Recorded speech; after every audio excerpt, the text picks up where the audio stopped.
Hi guys, it's iamnettamonroe. Welcome back to my channel. So today I'm going to show you guys how to do a full sew-in with a lace closure. I'm in the same get-up that I was with the last video with the standard sew-in. That's because this was kind of a spur of the moment. I wasn't expecting to film this one, but decided to. And she agreed. This is my stepdaughter, y'all. Ow! But anyways, if you'd like to see how to do this, then stay tuned. In this video, I'm going to be using Monroe Wave from monroemob.com. Yes, honey, get into it, And these are in the lengths 18, 20, and 22 with a 14-inch lace closure.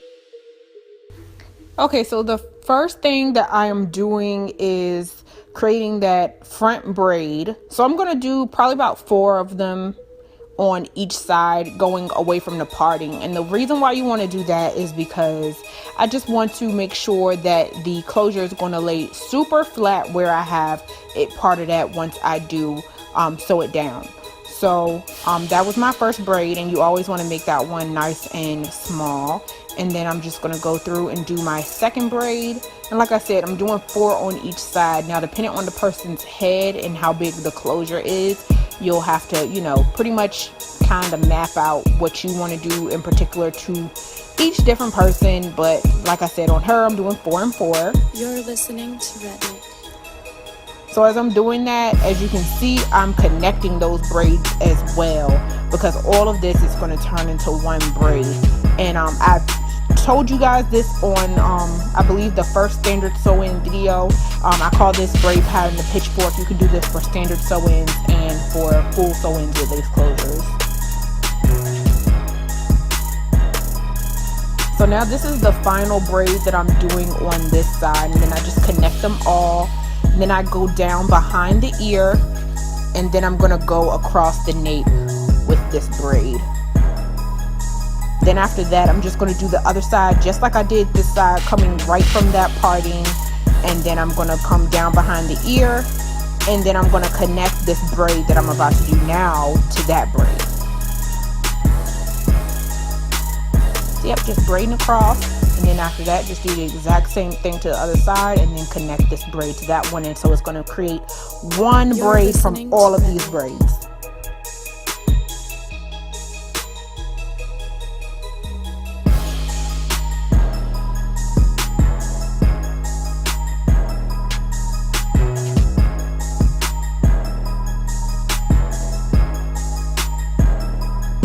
So this is the finished product of the braiding pattern. So when I connected the 2 sides together, I just did a beehive in the back, which is just going around in circular motion. Now right here, all I was doing was plucking that closure to make the parting look more believable, because it was really closed in. And then I just go ahead and start sewing to that front braid, and I go through it about 2 to 3 times just to make sure that that's anchored really well. And then you just want to make sure that the closure is laid really flat, because if it's not, it will buckle. And also, if you have a problem with making sure that it's flat without a net, then make sure that you go ahead and use a net. I've been doing this so many times that I really don't need a net anymore if the person does not absolutely need one. So now I'm just sewing the other side. And then once I meet that other needle, since I use 2 needles starting from both sides, I'm just going to go ahead and kind of tie them together to seal that. Round 3. Fight!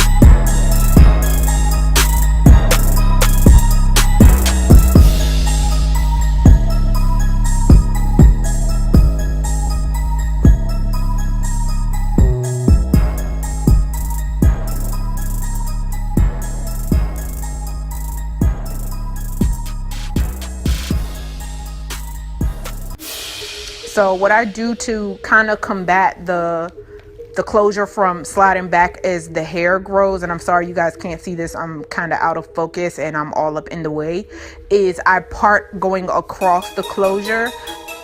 I part going across the closure right on top of that front braid, and I just stitch right across that, and that helps for it to not slide back. And then I just go ahead and continue to sew the wefts. I normally sew the closure before I sew any of the wefts, but my camera had died, so I did do one bundle before I did that closure.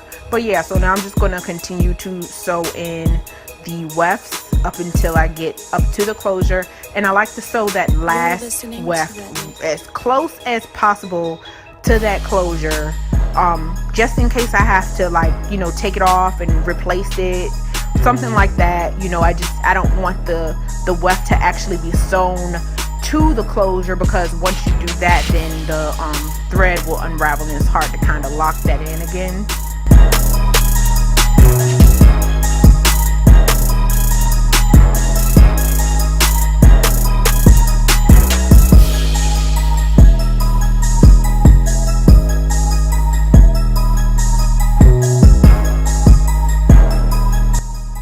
So now the sewing is all complete, as you can see. And if they have like any edges that you could not grab, all you're going to do is slick that down with some edge control. I do not like to grab the hell out of people's edges, because, you know, I like to save the edges. I'm an edge saver, not an edge snatcher. So, you know, I'm just, you know, I just go ahead and slick it down. And then I curled this with the wand curls. This is the same wand curler that I used in the ponytail sewing video. I just used smaller sections so the curls look different. And this is still the Chi 3-in-1 curl wand. This is the middle size, not too big, not too little. And since I'm using smaller sections, it does not take too long for the hair to curl.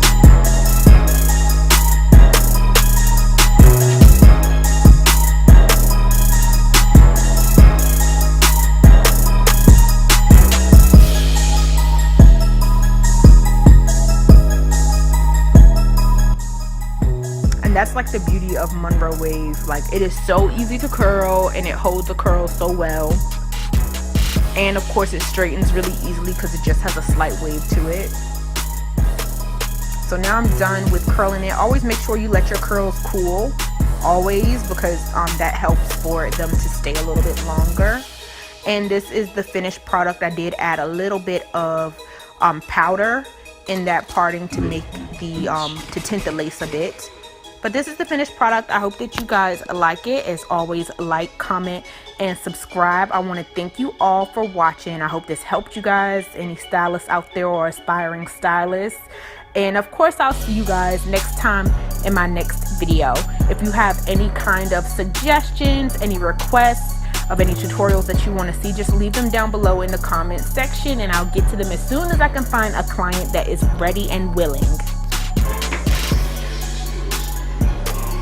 Want me to twerk on you? Want me to twerk?